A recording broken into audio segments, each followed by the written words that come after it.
Hello, everyone. My name's David Rose, and I've been invited to tell my life story to you. We're going to do this in two sections. The first section, I will be briefly describing my life story. I'll tell you a few of my war experiences, but most importantly, I want to express to you my post-war PTSD experience, what I went through and how I've been coping for the last 50 years and how I'm still coping today. Go get your favorite popcorn, your favorite drink, and settle in for a few minutes. And let's do a little bit of housekeeping before I get started. This quilt behind me was awarded to me in Washington, D.C. when I was keynote speaker for Warfighter Advance, which is a week-long PTSD program for post-war PTSD veterans, most from Iraq. I'm very proud of that. And there are some other objects behind me that I will get to during my talk. I was born into a very conservative Christian family. I grew up in a Christian environment. I had very good Christian friends. I attended Christian schools, private schools, all through my life. And I suppose I was sheltered all of my growing up. But thinking back, I'm glad that I was sheltered and didn't have to grow up in an environment like we have today. But it was a good place and it was a good time for me. So I've always been productive. I don't know exactly why, but I guess it's just part of my DNA. When I was age 5, my next door neighbor and I developed a reptile farm in our backyard. We had a reptile club. And in order to be a member of the club, you had to pick up the alligator. Well, there were only 2 members in the club, but we survived it and had a good time. So since I still had all my fingers, I started studying classical piano at age 6. I also started singing with my girlfriend, Barbara, and we sang duets in church all over the state of Florida. And we entered a citywide talent show at age 6, and we won grand prize. We sang Tiptoe Through the Tulips. At age 8, I started studying oil painting, and I studied that for probably 5 or 6 years, studied privately. At age 13, I discovered the guitar. So I owned a rock band and played bass, and then evolved into classical guitar. And I studied classical guitar almost every wake moment for years. Also at age 13, I started building my first hot rod. My mother bought me my first hot rod. I think it cost $400. And I still build hot rods today. I did my first classical guitar concert, graduation from high school in 1968. And after high school, of course, I did the traditional thing and went on to college. And my first stop in my registration for college, they asked me what my major was. And I said, what? Yeah, what do you want to study? Oh, I don't know. I like music. Okay, music. So that's how I started my career. I didn't want to study. I wasn't ready for college. I had a girlfriend. I had a hot rod. I owned a rock band. I had my own apartment. As a result, I failed out of college. And I knew that I would be drafted into the military since I failed. And so to keep the timing right, I went ahead and volunteered for the draft. I didn't want to go home. I didn't want to go anywhere, but I had to leave the college. So in the military, I went. But I didn't want to carry a weapon. I didn't want to kill people. You know, it's one of the commandments, thou shalt not kill. I understand war. I know how that works. I know people kill people, but, you know, I think there are other ways to solve our differences besides shooting each other. So I went through a lot of hoops. I had to get letters from my pastor, my Bible teacher at school and high school, and various other letters. I had to be interviewed by the military. And so I was approved as a conscientious objector. And so into the military I went, and the drill sergeant day one looked at the whole platoon and he said, does anybody here have any military experience? Nobody raised their hand. Before I went in, I swore I wasn't going to volunteer for anything. But guess what? Old David Rose raised his hand and he said, what military experience do you have? And I said, well, I attended Florida Military School and I have experience with Medical Cadet Corps. He said, never heard of it. So he said, get up here and march this platoon to mess hall. So that's what I did. And as a result, I became platoon leader and all that entails. And so here we are in basic training. I think it was 6 weeks. And then we had AIT, Advanced Individual Training, for I think 4 months, if I remember right. And we learned the basic tools for being a medic or a corpsman. It was very basic compared to what I do today, but it was enough to give us enough confidence and experience to go out there and try to do something. So out of AIT, most of us went someplace else besides Vietnam. And I went to Fort Devens. And I worked in an emergency room there, but it was very quiet. We didn't do much of anything. And so I was levied to Vietnam.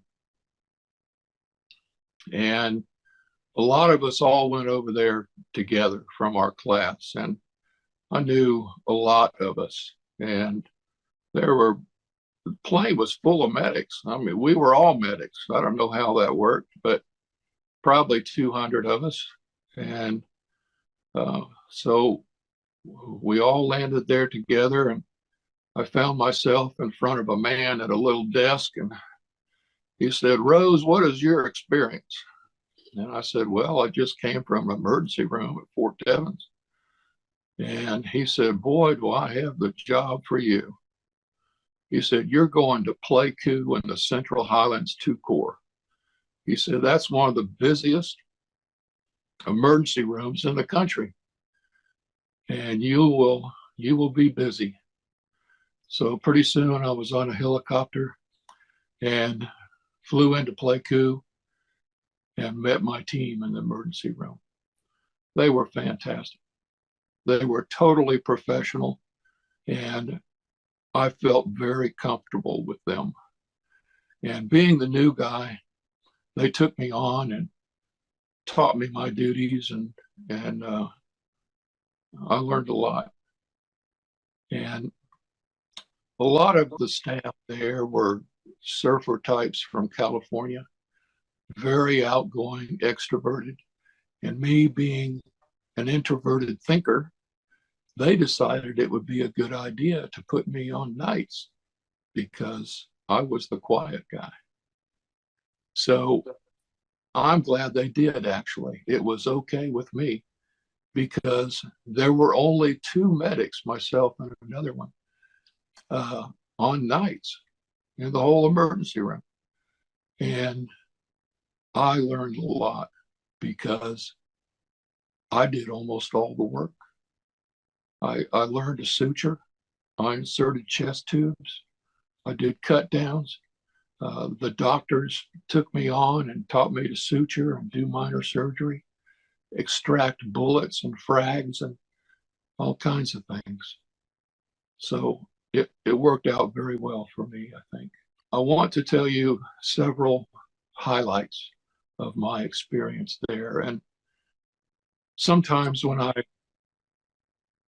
tell these stories, I become emotional. I can't help it.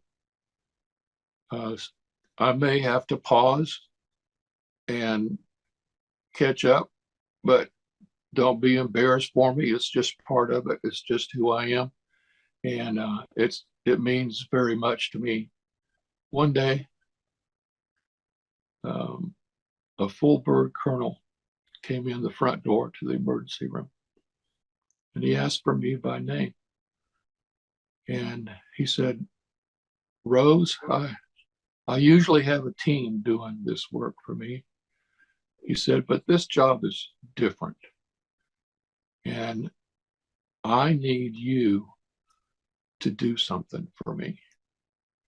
He said, "There's a downed helicopter, and everybody in the helicopter is dead. The helicopter burned, and there are two very important people on that helicopter." He said, "What I need for you to do is take two of your buddies, and the three of you will fly you to the helicopter, and we'll give you cover. We'll give you protection. And I want you to go in there, Rose, and separate these two bodies as best you can, and put individual body parts in different bags." And he said, "Also, I want you to look around for something different, something that would ordinarily not belong there." And he said, "Look in the helicopter, look around the area, look in the weeds, look in the jungle, as far as you can go out to try to find this thing." And our helicopter came in hot to this area, and we were covered by many guns to get us in there. And they dropped us off, and we worked as fast as we could. And it was a terrible, terrible task. But the smell is what I remember the most. The smell just went right through you. We had to actually take breaks. We had to get away and get some fresh air. The bodies were burned so bad. One of the bodies, his arm was sticking straight up into the air like he was grabbing for something. And I knew I had to move that arm and move it to a bag. But when I touched it, it crumbled and fell apart down on the floor of the helicopter in a pile of dust. And so over time, we worked as fast as we could and separated everything. And we searched around. We didn't find anything that looked important or looked like it didn't belong there. No foreign object. So we called the helicopter back. And again, we had tremendous coverage. And the helicopter came in and picked us up, and we got away and went back to the 71st. Well, it's routine for me to offload bodies from the helicopter and do paperwork as best as I can.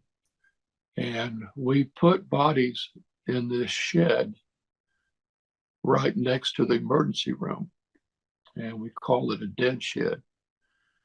And so I put these bodies in there. But for some reason, I was called away from the dead shed. I don't remember why. But I came back, and the door was open. to the dead shed. And I thought to myself, oh no, did I leave that door open? Did somebody else come here after I left while I was gone and opened that door? Why is this door open? And so I went inside, or opened the door and looked inside. There was a pack of wild dogs eating through that bag into the bodies. They could smell those bodies. I bet they could smell those bodies for miles. But I lost it. It freaked me out. And I wasn't trained in weaponry. I never fired a military weapon.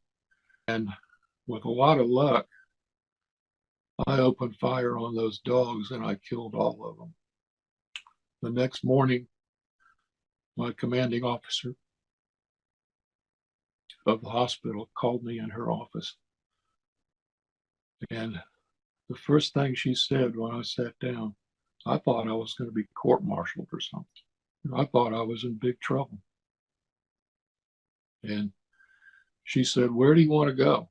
Hawaii, Bangkok, Hong Kong, Guam, Sydney?" I said, "I'll do Sydney." She sent me on R&R, rest and relaxation, because you're leaving in the morning. She said, "You'll be gone for 2 weeks. I want you to do whatever you need to do to feel better. And come back here in 2 weeks ready to work."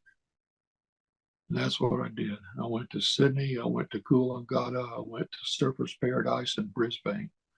Spent a lot of time in the water,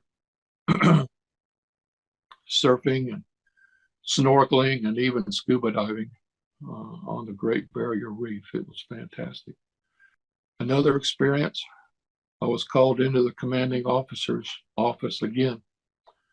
And she said, "David, I need for you to do CQ at least once during your tour here." CQ is charge of quarters. Since I was a conscientious objector, I didn't have to go up in the tower with an automatic weapon and do guard duty. So for me, I had to stay in the headquarters office all night, answer the phone, answer the radio, run errands, whatever has to be done. So that's what I did. Very, very little training. And so here I was in the middle of the night. And then all of a sudden, I heard what sounded like artillery fire. We had an artillery unit right close to us up on a hill. And it sounded like they were shooting artillery. And I thought, well, what are they doing? You know, shooting artillery right now. And so after a few of those explosions, I realized that was not artillery, that was incoming. And we were actually being attacked by the Viet Cong. I went outside the door. We had a sandbag protection there just outside the door, so I was safe. But I went outside, and sure enough, they were lobbing mortar rounds all around our hospital compound. So I sounded the alarm, and I called reinforcements to the tower and to the perimeter of the hospital. And I got a radio call, and it was a sergeant, and he told me his name, but I couldn't catch it. And he asked who I was, and I told him my name, and I heard him say, "Oh no, I got him." And I couldn't catch what his name was for me, but I'm sure it wasn't good. And I said, "Sergeant, listen, I'm a conscientious objector medic, and I don't understand you. I can't communicate with you the way you talk in your military lingo. I said, please talk to me like we're friends on the street back home, and we'll get it done. So he down geared, and we were able to communicate. But he told me that there's a squad of Viet Cong coming through our perimeter, and he told me where. And he said, now we are behind them, and we can see them, and we're going to open fire from the rear. So what I need for you to do is tell your men to take cover. Otherwise, you're going to be collateral damage. And so I gave the order, and I told them, we're ready, open fire. And boy, they did. And they killed everybody but one. They couldn't get to the lead guy. And so they said, we're finished. Everybody's dead except for that lead guy. So you guys get the lead guy. So I gave the order to my compadres in the tower and around the perimeter, and they found him and they killed him. Well, after it was all over, we went to examine this lead guy. I'm surprised he wasn't booby trapped, but he had a vest of hand grenades, and he must have had a dozen of them. And he had a rough schematic of the layout of our hospital compound.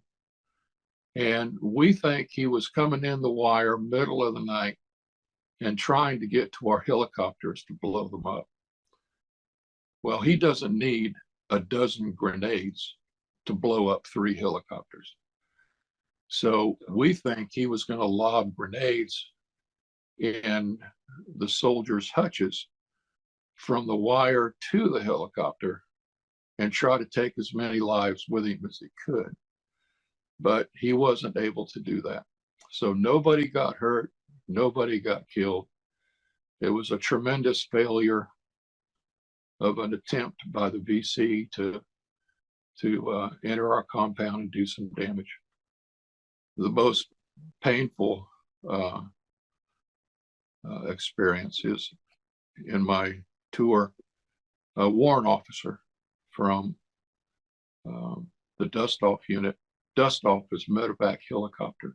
One of the warrant officers who was attached to our hospital in the 283rd dust-off unit came over to our emergency room.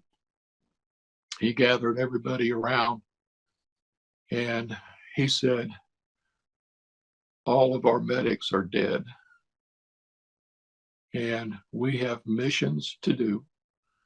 There are wounded GIs out there waiting for us to come back. They're bleeding, they're dying. I need a medic. And he said, I can't run these missions without one. So it was quiet in the ER. Nobody raised their hand. And guess what? Finally, well, David Rose raised his hand. I knew I had a good guardian angel.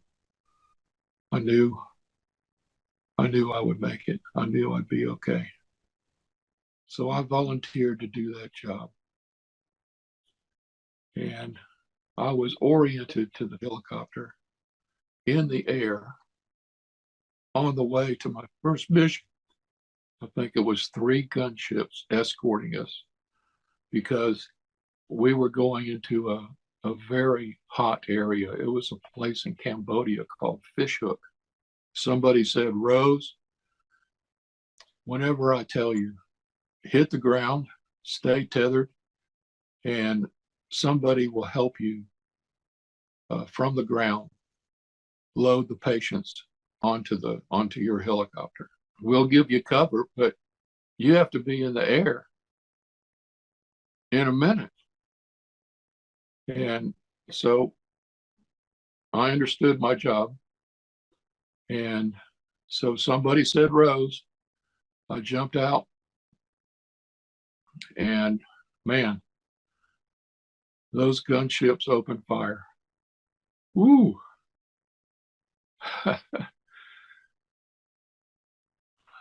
What racket, what cover, man. And so there was somebody there who was not wounded who helped me load these patients. And I got it done in less than a minute. And man, we got out of there in a hurry. And the gunships came with us. They were flying right beside us. We were going treetop level as fast as that hot rod would go. At one point in the journey back, I heard an explosion under the helicopter. And I heard shrapnel pass through the belly of the helicopter. I checked myself. I was good. I checked my patient. He was good. So the pilot came on the intercom and he said, "My controls are sloppy." And he said, "My leg is on fire." And so he said, "Rose, brace." And also the crew chief, I can't remember his name. But I didn't go to my seat. I grabbed onto my patients and I held them down. And I held myself onto the gurney because it was snapped into place. So I felt like I could hold on to it and be okay. So we went down, and we went down into a deep rice paddy, all the way down to the belly of our helicopter. Our skids were completely submerged in muck. And it was a good thing because we had a soft landing compared to how it could have been. And so we instructed our escort gunships to come over as close as they can to our helicopter and send the crew chiefs and the gunner over. And we're going to transfer all of our wounded over to those gunships. And that's what we did. And we said, we have to move. And so we got everybody transferred over to the helicopters. And I was the last one on the ground to get everybody in. And those helicopters were so full that there was no place for me. So somebody said, stand on the skids and hold on to this. And I don't know what this was. I don't think I knew then what it was. So here I am, riding back. We had to get these patients back to the ER of the 71st back as quickly as we could.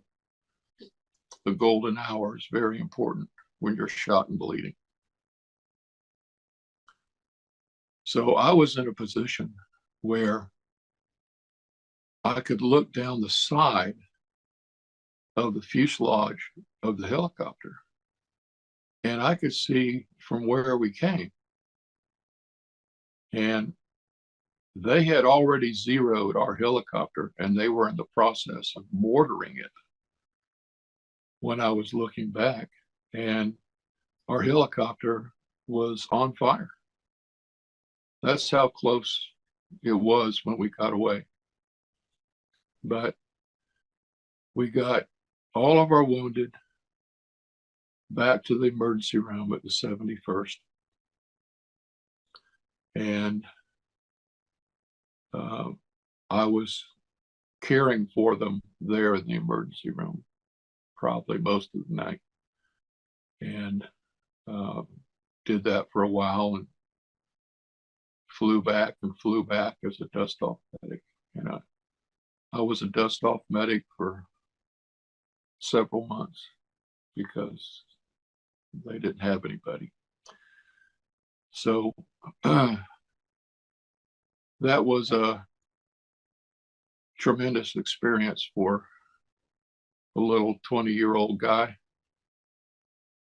We worked 12 on, 12 off, and we had 2 days off a month. And on my days off, I volunteered to hike out into the jungles to 5 mountain yard villages. A mountain yard is a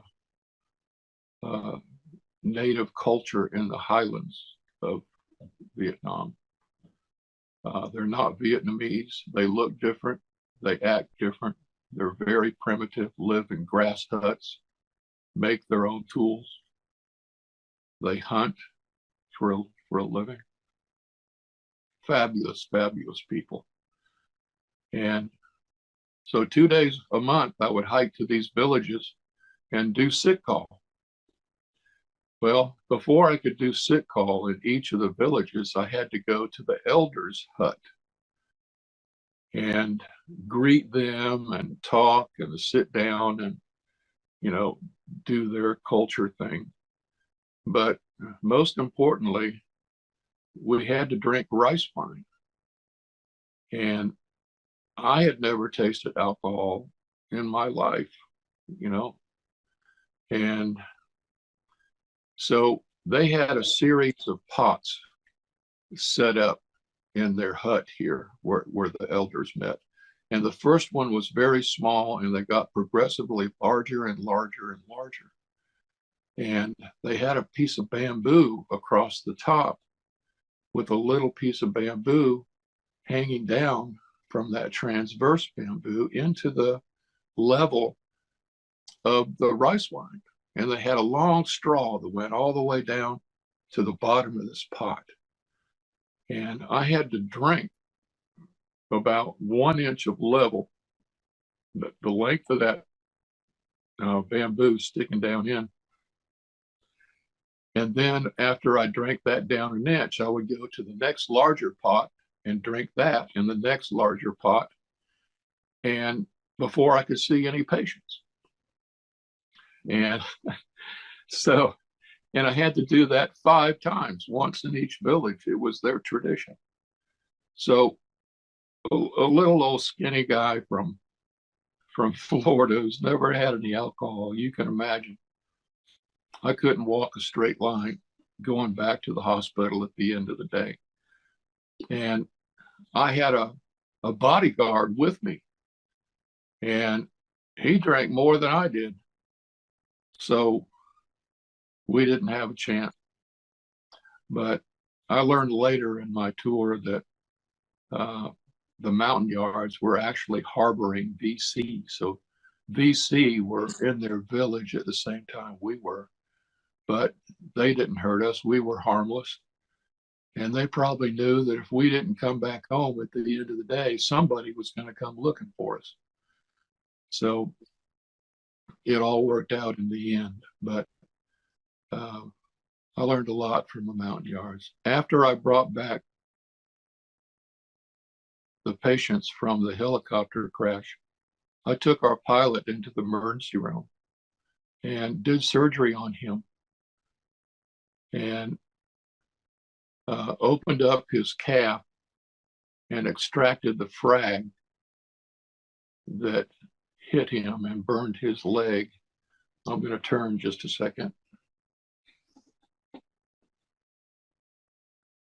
And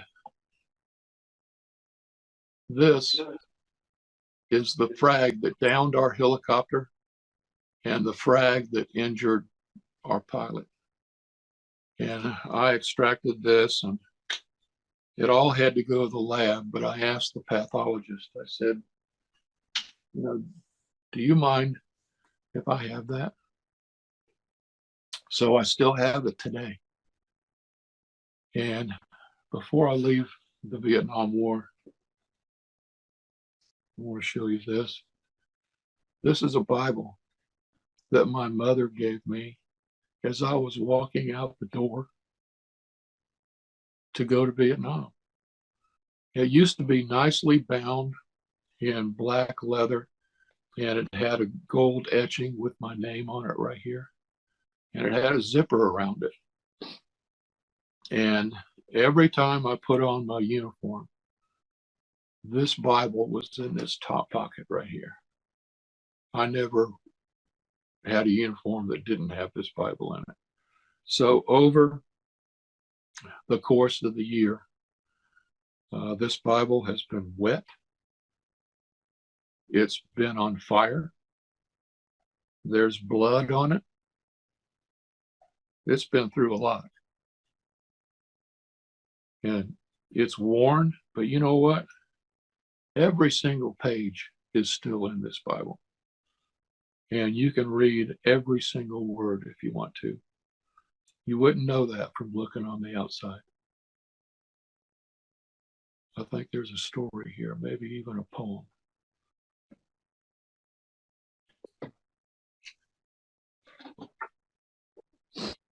A lot of us were really stressed out in the Vietnam War. I was going to try to make it without getting involved in drugs, but I succumbed. This is a lighter that I used to light my dope. On the back it says, "At times I was so lonesome that I took some comfort there." The boxer, Paul Simon. And this lighter and I spent a lot of time together.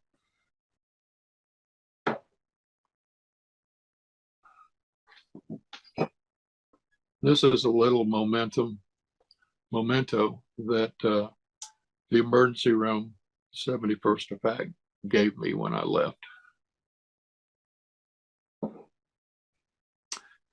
So here I am, about ready to leave Vietnam. And the 71st Effect had a going away party for me.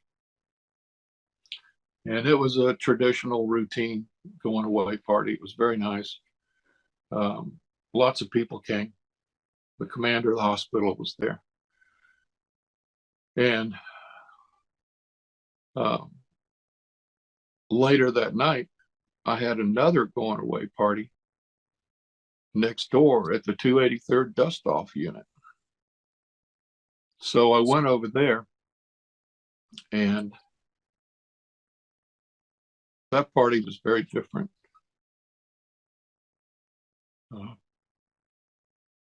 Was very low key, very quiet, very solemn.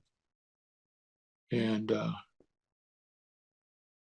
they described me as the sole surviving medic of their unit because everybody else was dead. And but it was my time to leave country, and so I was gone the next day. I flew into Bien Hoa to board the big commercial bird back to the world. When you ask a Vietnam veteran what their best day was, many of them will say, the day I left country. I have to tell you, that was my worst day. I walked into the hangar where I was supposed to report in. Somebody reported me to a captain with a clipboard. I think he was the load master. And I approached him and I said, "Sir, where is everybody?" And he said, "Are you Rose?" I said, "Yes, sir." He said, "You're it, sir." And he turned around sharply, snapped his heels, and saluted me. When I came in country, I didn't know where all of my buddies went, my classmates, the people that I flew with. I didn't know where everybody went. I didn't know what happened to them until it was time to go home. So boarding the plane was announced, and I saw a guitar there that one of the other GIs was going to take home. And I asked him if I could play it. So I played a song about going home. And I sang it loud. Everybody in the hangar could hear me. Nobody objected. So after my song, everybody boarded the plane. And I think I was the last one to board the plane. I wanted to go home. So I boarded the airplane, but the only seat left was the seat on the very back row. And that was an absolute blessing for me, because right next to my seat was the seat of one of the stewardesses. That's what we called them back then. And that was probably the best thing that could have happened to me at the time. She knew exactly what to say, and she knew exactly what not to say, which is probably more important. And we talked about everything except the war, and we didn't talk about negative things. She was happy. She was sweet. She was incredibly intelligent and very well educated. And so she was my mentor and my compadre on the way home. And I flew into Seattle, and I ETS'd out of Seattle. ETS is in-term service. And they made me hand in my uniform. They said, "You do not want to be seen in this on the way home." So I handed in my uniform. I didn't want it anyway. And they had a handful of medals to give me. And I said, I don't want those medals. You keep them. And they said, "No, we give them to you." And so I accepted them, but I gave them to my niece a little bit later. But it's ironic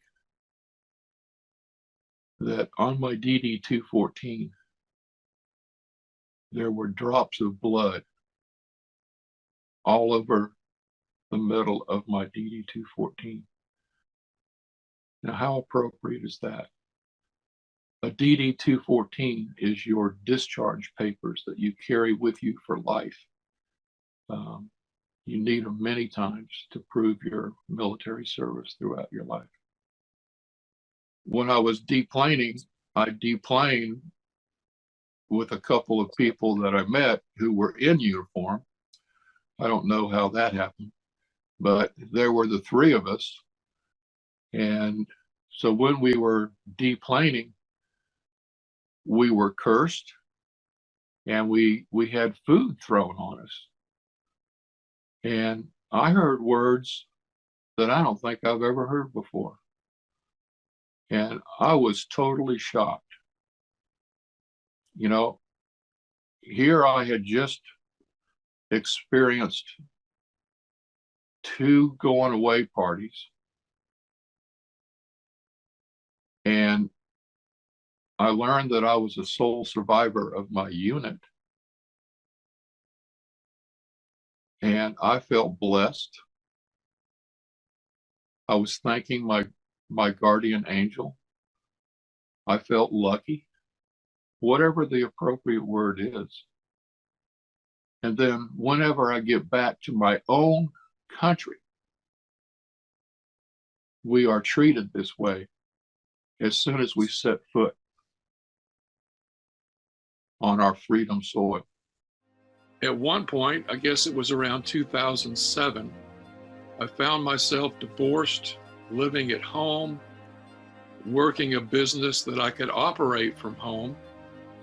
And at one point, I was impressed that in addition to tithing my income, I should tithe my time. So that next day, I started setting my alarm for 2.5 hours, and I would study the Bible. I would read other religious books. I would pray. And I realized that maybe more importantly, I started developing quiet time after I prayed, because you can pray and then get up and go off and do something else, and you're not listening for God. So in my quiet time after I prayed, I actually attempted to receive messages back from God. And I don't know how to do the Eastern meditation. I wasn't really doing that. I just call it quiet time so that I can listen for God.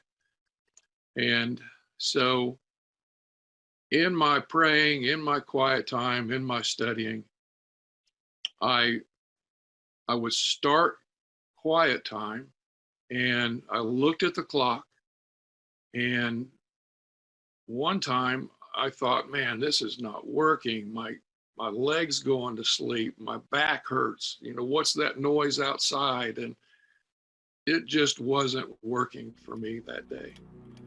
And so I looked at the clock again, and an hour had passed. And I thought, no way at all was that an hour. And I just wrote it off as an anomaly. I blew something, you know, that can't be right. And so it happened again and again. And I kept losing larger and larger blocks of time. And I used to go out into the forest or out by the river or up in the mountains to tithe my time, my 2.5 hours. But I decided maybe that's not a good idea if I'm losing blocks of time and I don't know what's happening to me in that time. So after that, I did all of my tithing of my time in my home. And the day of my heavenly experience was just a normal day. I was working at home. I don't drink alcohol. I don't smoke anything. The only medication I was taking was blood pressure medication. No drama, just a normal everyday day. And went to bed normal time, 10, 11 o'clock.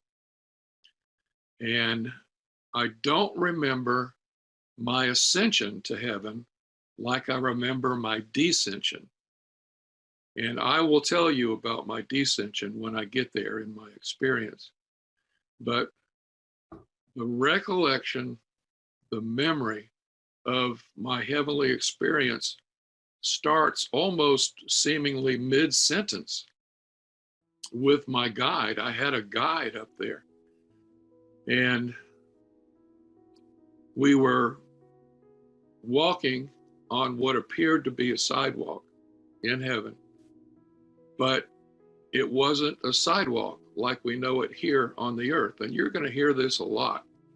You're going to hear me say, I don't even know how to describe this. So I don't even know why I'm doing this talk right now, because I don't have words to describe what I need to portray to you. But we were moving on this slab of light, and the light was just absolutely brilliant. It had streams of gold. It had streaks of maroon. It had streaks of purple in it. And we weren't walking like you and I walk on the earth. We were hovering, and it was very smooth. There was no leg movement in myself or seemingly with the guide beside me. And I'll tell you about what I saw in my surroundings. And there were elevation changes, little hills seemingly, and a larger walk area off to our right side that was just another larger, more dense slab of light. But most importantly, I could tell that we were coming from a huge, massive source of not only light, but energy. And that energy was coming from what seemed to be a hill behind us. The source was on the other side of the hill. I couldn't see the source, but it seemed as though we had already been there and we were now walking away from it to another location. And I'm telling you, the source of that light was just indescribable. There's nothing like it on the earth. The light was so bright and the energy was so powerful that you could hear it. You could hear the light. You could feel the light. Again, there were streaks of color going up from this light source, just streaming up into elevations way above us. And the light would go up and it seemed to swirl in order to fill what would be on the earth, the entire sky. But there is no sky in heaven. There's no blue sky. There's no clouds. There's no atmosphere like we know it here. I could tell it didn't rain in heaven. The light from this one source seemed to be the light for everything, the source for everything, even the slab of light on which we were walking. And it was just totally foreign to me and absolutely intriguing and amazing. But more importantly than what I saw, I really need to express to you how I felt. Because I was in awe at what I saw, but more at awe in the love, the confidence, the acceptance, the purity. I don't have earthly words to describe how I felt. I mean, I wish I could feel like that every day. And it was just so pure. And the love, that's the main word, the love. I could tell that everybody, all the beings in the area, the guide next to me, was just pouring love over me. And I felt so good next to my guide, and I felt so much love coming from that light source behind me where we had just been, seemingly. I'm assuming that was where we were, but I don't remember that part. So as we continued to walk away from that big source of light, we encountered other beings. I couldn't see faces.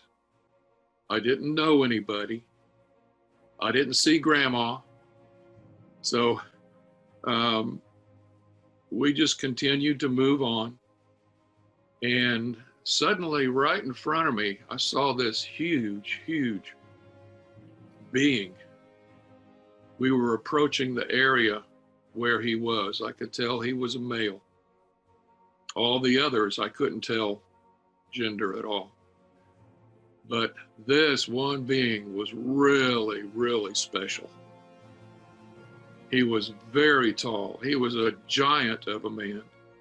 And he was not dressed like the others. He was dressed as a heavenly equivalent of a warrior. And to this day, I cannot even describe what he was wearing, what he looked like. He was just reeking power and goodliness, godliness, love, strength.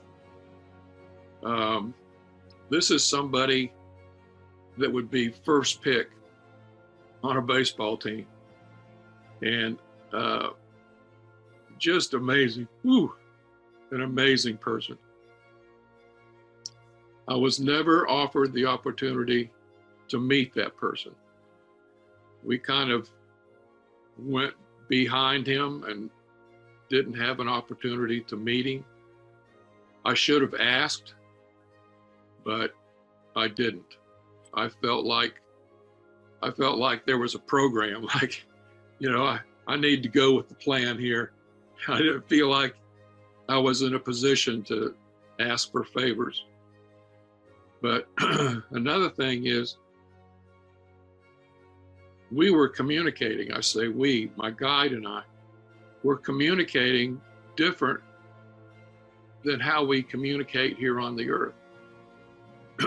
We weren't breathing and moving our mouths and talking audibly the way that we talk on the earth.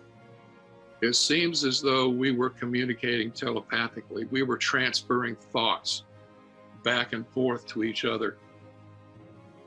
And it was working quite well. I was really impressed. And so we walked on over to another area that seemed to be some kind of a structure. But it wasn't really, because you could see through it. And guess what? It was made of light. But the light in this case was going straight up on all corners of this big structure. And we somehow entered inside this structure. And there were lots of beings in there. And there was no roof. The walls just seemingly went straight up out of sight, just like you shine a spotlight straight up in the air. It just went to infinity.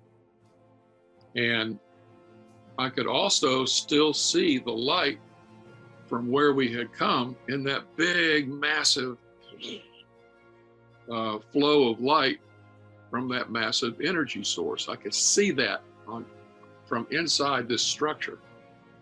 It was moving all around above us. And there seemed to be like a head table inside this room, inside this structure, where a lot of beings were sitting. And over on the other side, there were even more people, seemingly like an audience, who were facing this front row or head table of people. And it's kind of like, I don't know, maybe a church like on earth. You have elders and deacons and pastors up on the platform, and then the congregation is down below, all the people together. It seemed to be that format. And so my guide brought me over to our own slab of light. It was like a table, but it's not a table like you would think of a table. You could see through it. And there was something on the table. I didn't recognize it. And guess what? It was made of light, just a big glob of light. And I asked my guide, what is that? And my guide said, that's food that we have prepared for you. And she said, I don't know if it was a she. My guide said, I need to instruct you on how to consume this. So my guide actually demonstrated it to me and said, now go ahead and you start consuming your food. And it wasn't like you pick it up with your hands and you open your mouth and you chew it and you swallow it. None of that. I mean, it was similar to how we were communicating. It's like the food just entered my body by osmosis or something. I don't know what happened.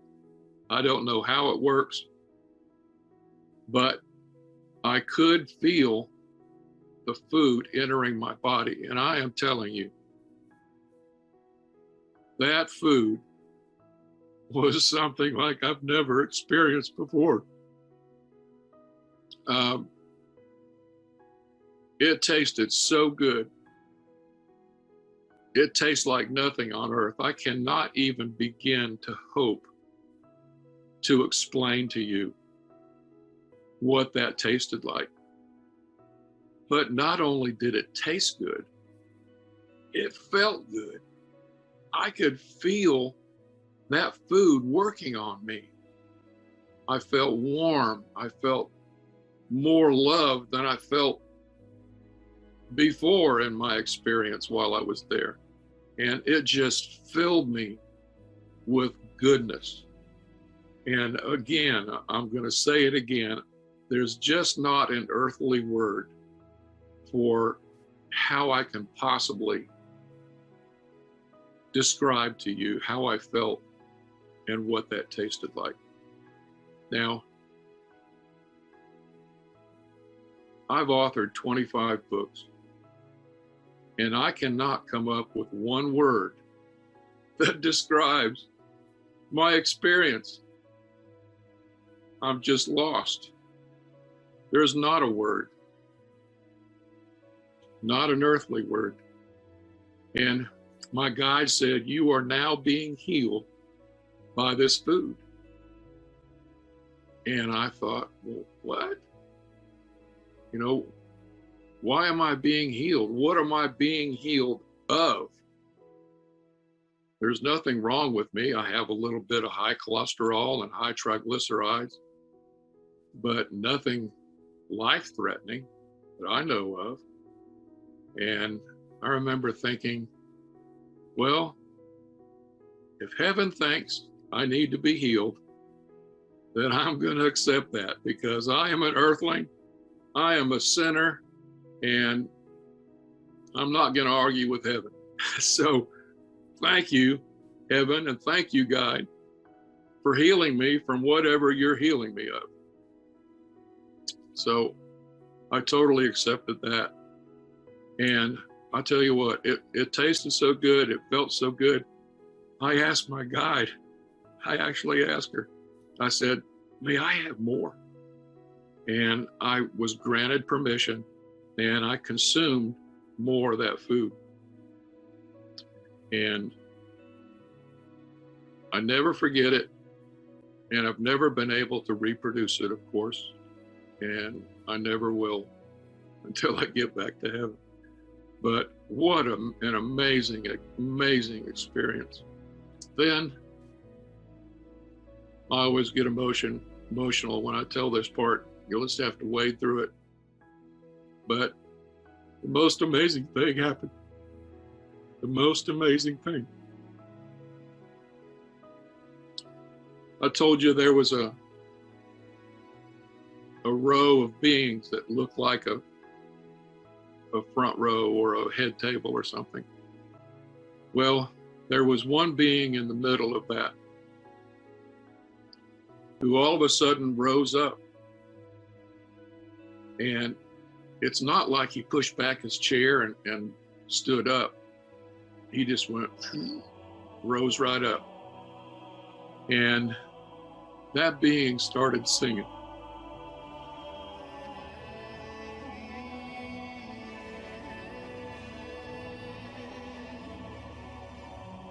What a voice. The clarity, the volume. It was an absolute perfect voice, the vibrato. And the volume was so intense. I could feel the sound waves from his voice passing through my body.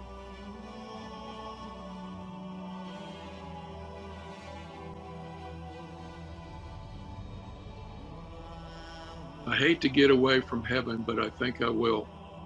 I used to go to Cocoa Beach and watch rockets go up. And I used to love to get real close so I could feel the vibration of that rocket passing through my body.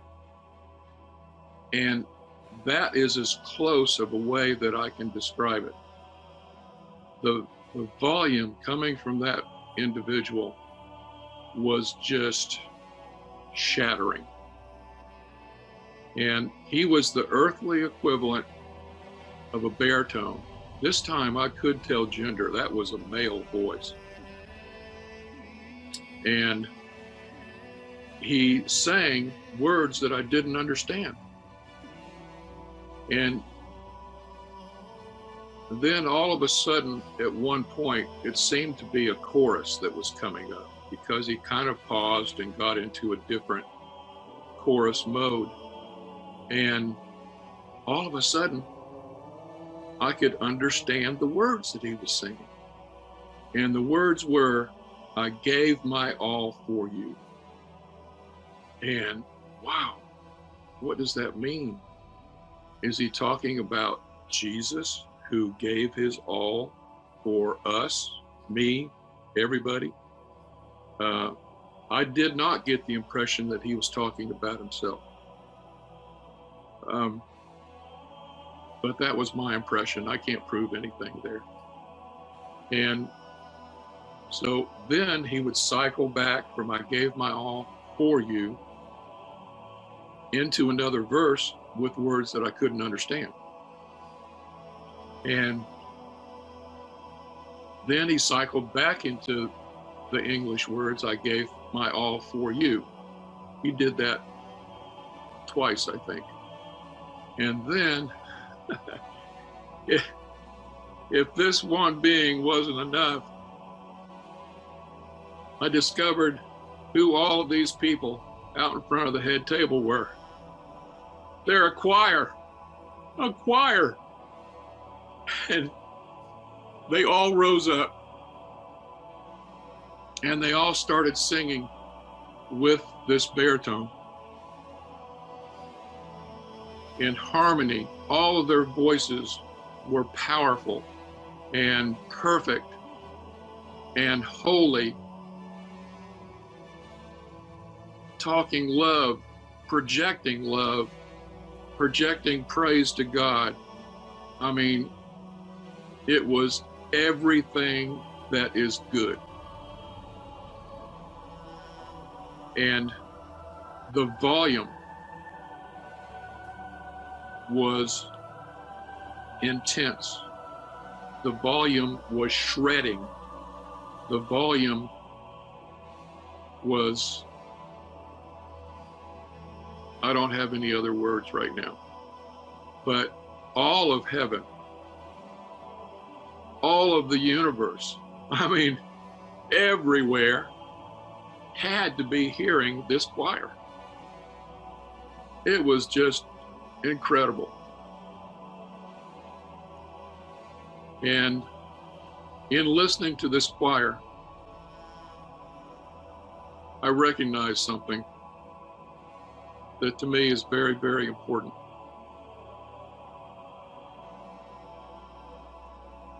The musical scale, octave to octave in heaven, is longer than the earthly scale, octave to octave on the earth. I don't have perfect pitch. I don't know how much longer. I don't know how many additional notes there are. And if I did have perfect pitch, I may not be able to recognize the notes anyway, because they're heavenly notes. But my whole point of telling you that is that by having a longer scale, you have more opportunities for harmonies. And the harmonies in heaven from that choir was absolutely mind-blowing. Mind-blowing. I'd never heard anything like that. I'd sung in choirs since I was a little bitty kid, all the way up through adulthood. Never heard anything like that. Never will again on this earth. I think about it every day. And even the choir cycled through and sang those English words, "I gave my all for you." So it wasn't just the baritone up front, it was the entire choir.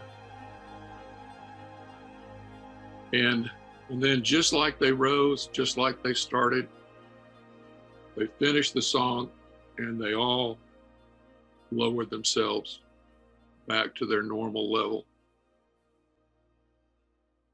And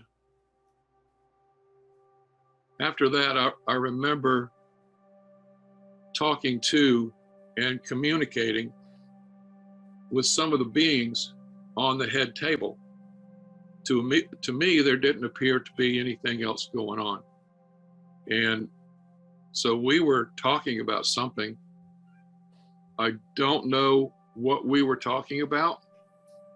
And I don't know if I forgot what we were talking about, but it seems to me that at the time, I'm not sure, but I think at the time, I didn't even understand what we were talking about, because I think it was such a high level that I either couldn't comprehend it or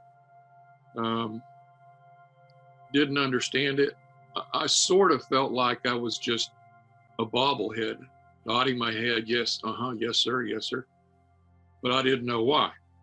And so I remember feeling love when I was talking to the beings on this end of the head table. And I remember feeling totally 100% accepted. And I felt confident, totally accepted and being loved for having been there. And then some words came out of my mouth that were not my own. And my words carried across the whole area, as if everybody knew that I was there, and maybe they were even performing for me. I don't know. But I said these words: "Thank you, but I have to go now." And I didn't want to say those words. I didn't premeditate that I had to leave. I was not looking at a watch. I was not running out of time. I didn't say those words, but those words were projected from me. And I could start to feel myself being pulled from God's presence. It was a horrible feeling, horrible feeling. I didn't want to go. Are you kidding me? I was in heaven.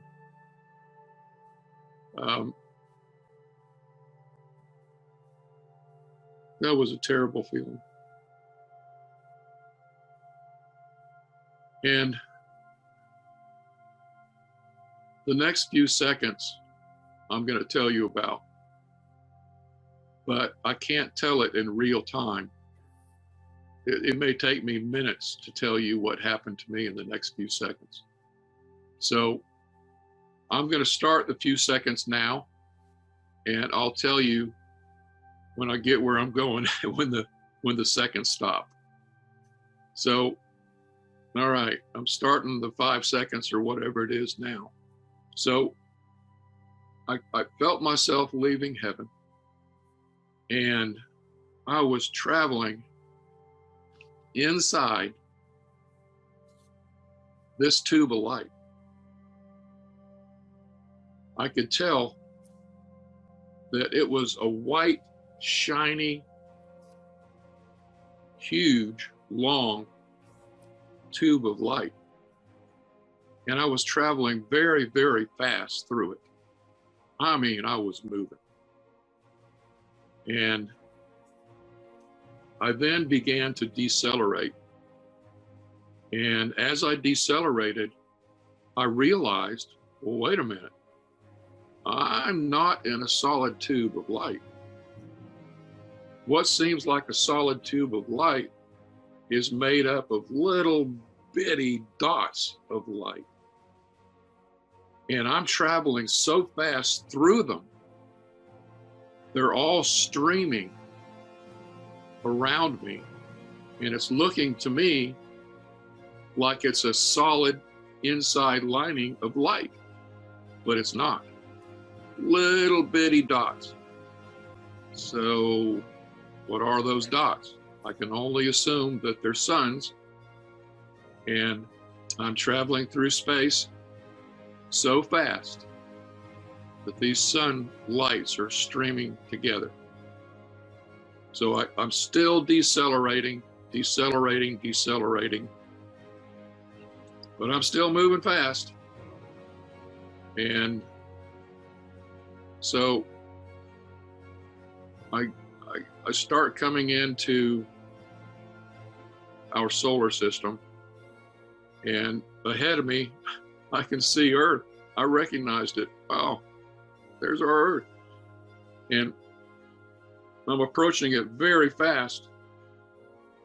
And then there's North America. There's my state, there's my city, my roof of my house. And I went through my roof, and I remember hovering at ceiling height for just a fraction of a second. And I was looking down onto my bed, and I was viewing my body in my bed, covers over me, everything. And I was seemingly asleep. And so here I am at ceiling height. I go down and I re-merge with my body. That's the end of the 5 seconds or so. So all of that happened just very, very quickly. But I remember all of that just like it was in real time that I told you about it. So I'll never forget that. So here I am back in my bed now, and I'm awake, and I am extremely, extremely cold. My joints are cold. My joints are so cold, they are frozen.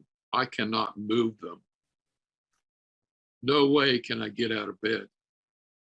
And I had no choice but to just lie there in hopes that I would eventually warm up. So I was shivering.